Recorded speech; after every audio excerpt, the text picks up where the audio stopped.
अहम खबर की ओर। केंद्र सरकार ने श्रम सुधारों की दिशा में बड़ा कदम उठाते हुए 4 लेबर कोड लागू कर दिए हैं। इन रिफॉर्म से कितने बदलाव होंगे, डिटेल्स के साथ समीर दीक्षित हमारे साथ जुड़ गए हैं।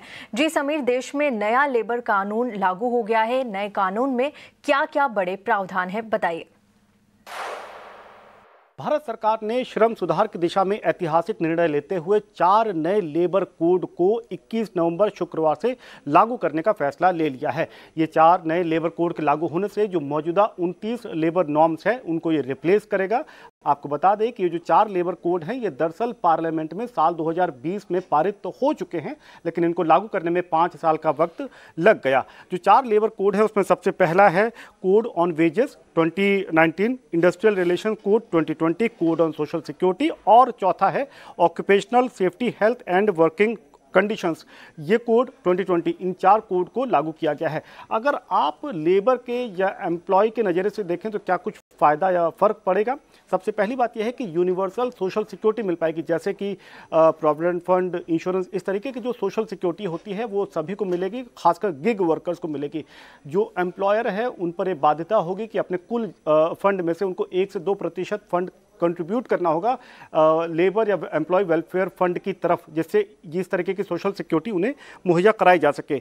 जो अपॉइंटमेंट लेटर होगा वो मैंडेटरी होगा लेबर को देना, ताकि वो साबित कर पाए कि इसको हमने नौकरी पर रखा है, और एम्प्लॉय को भी ये फायदा हो पाएगा कि उसके पास उसके रोजगार का एक पुख्ता डॉक्यूमेंट मौजूद रहेगा।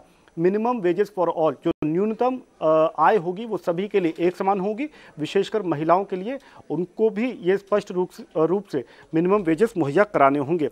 टाइमली वेजेस, यानी कि बिल्कुल समयबद्ध तरीके से जो भी उनका मेहनताना होगा वो डिसबर्स करना होगा, उसमें आगे पीछे आप नहीं कर सकते, जिस पर नहीं तो कार्रवाई हो सकती है। विमेन एम्प्लॉयमेंट, महिलाओं को ज़्यादा से ज़्यादा रोजगार के मौके देने पर इन कोड के जरिए कोशिश की गई है। हेल्थ बेनिफिट एक और अहम पहलू है। 40 साल से ऊपर के जितने भी एम्प्लॉयज़ रहेंगे उन सभी को एक मैंडेटरी हेल्थ चेकअप देना ही होगा, साल में 2 बार, इसका भी जिक्र किया गया है। एम्प्लॉय के नज़रिए से, यानी कि जो रोजगार दे रहे हैं उनको ये मैंडेटरी करना होगा कि जो डिस्प्यूट है, जो अगर मान लीजिए विवाद होता है तो उसको सुलझाने की जो प्रक्रिया है वो पूरी पारदर्शी होनी चाहिए।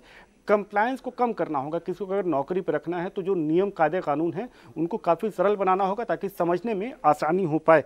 और इसके साथ जो ग्रेच्युटी वगैरह है उसके बारे में भी बिल्कुल स्पष्ट तरीके से बताना होगा ताकि उनको ग्रेच्युटी वगैरह के फ़ायदे भी मिल पाए। इसके साथ ही साथ एक फास्टर मैकेनिज्म होगा डिस्प्यूट रिजोल्यूशन के लिए। और आपको ये भी बता दें कि जो एम्प्लॉय होगा उसको ये स्पष्ट करना होगा कि वो जिनको नौकरी पर रखा है उनको मेडिकल बेनिफिट जैसे अन्य सुविधाएं भी मुहैया कराया जा सके। खास तौर से गिग इकोनॉमी को, कॉन्ट्रैक्चुअल लेबर को ये एक बड़े कदम के तौर पे देखा जा रहा है।